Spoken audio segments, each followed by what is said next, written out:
أعوذ بالله من الشيطان الرجيم بسم الله الرحمن الرحيم اللهم عجل لوليك الفرج. हज़रत अमीरुल मोमिनीन अली इब्न अबी तालिब अलैहिस्सलाम નહજુલ બલાગાની અંદર હિકમત નંબર 209માં ઇરશાદ ફરમાવે છે કે આ દુનિયા ગમંડી થવા પછી ફરી અમારી તરફ ઝૂકશે, જે રીતે કરડવાવાળી ઊંટણી પોતાના બચ્ચાની તરફ ઝૂકે છે. ત્યાર પછી આપે આ આયતની તિલાવત ફરમાવી, અમે ચાહીએ છીએ કે એ લોકો ઉપર અહેસાન કરીએ જેઓને જમીન ઉપર નબળા બનાવવામાં આવ્યા છે, અને તેઓને આગેવાન બનાવીને તેમજ તેઓને આ જમીનના માલિક બનાવીએ. આ નુરાની હદીસ અહલે બેત અલૈહિમુસ્સલામ અને તેમને માનવાવાળાને સંબોધીને ફરમાવવામાં આવી છે. એક દિવસ બધી જ વસ્તુ તમારી પાસે આવી જશે. જ્યારે ઊંટણી દૂધ દેવા લાગે છે અને બચ્ચાને જન્મ આપે છે, ત્યારે લોકો તે ઊંટણી પાસે દૂધ કાઢવા જાય છે અને તેને તે ગુસ્સો કરીને લોકોને ભગાડી દે છે.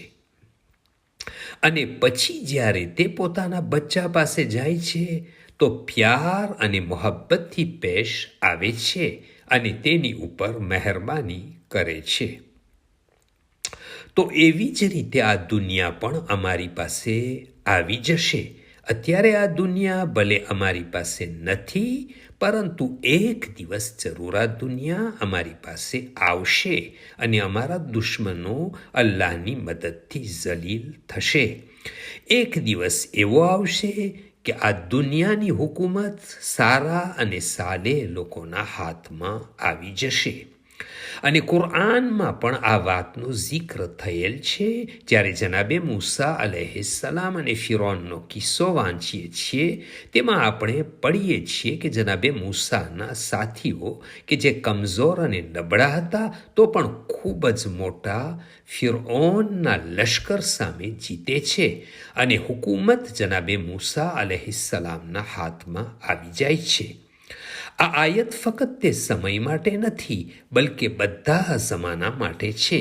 જ્યારે ઝાલિમનો જુલ્મ હદથી ઉપરાંત વધી જાય છે, ત્યારે એક વખત એવો પણ આવશે કે નબળા અને કમજોર લોકોને હુકુમત આપવામાં આવશે, જે નેક અને સાલે બંદાઓ હશે. આ આયત હઝરત મહેદી અલૈહિસ્સલામની હુકુમત ઉપર દલીલ છે. ગઈબત પછી ઇમામે ઝમાન અલૈહિસ્સલામ પાસે હુકુમત આવશે. જ્યારે ઇમામ ગઈબતમાં હશે, ત્યારે લોકો ઉપર જુલમ ખૂબ જ વધી જશે અને લોકો અલ્લાહ પાસે દુઆ માંગશે કે અય અલ્લાહ, અમારી મદદ કર કે જુલ્મ બહુ જ આવી ગયો છે. તારી આખરી હુજ્જતને તું મોકલ અને પછી ઇમામે ઝમાન અલૈહિસ્સલામનો ઝહૂર થશે અને આ દુનિયા તેના હકદારને મળી જશે. કુરાને મજીદની બીજી એક આયતમાં સૂરે નૂર આયત નંબર 55માં બયાન કરવામાં આવ્યું છે, અલ્લાહ એ લોકોની સાથે વાયદો કર્યો છે જેઓ ઈમાન લાવ્યા છે અને નેક અને સાલે બંદાઓ છે. તેઓને જમીન ઉપર એવી રીતે ખલીફા અને આગેવાન બનાવશે જેવી રીતે પહેલાંના લોકોને બનાવ્યા હતા, અને તેઓના ધર્મને બધા ઉપર હાવી કરી દેશે કે જેને બધા માટે પસંદીદા બનાવ્યો હતો, અને તેઓના ડરને સુખ શાંતિમાં બદલી નાખવામાં આવશે, અને બધા લોકો ફક્ત અલ્લાહની ઇબાદત કરશે અને કોઈ પણ શિર્ક કરવાવાળું નહીં મળે.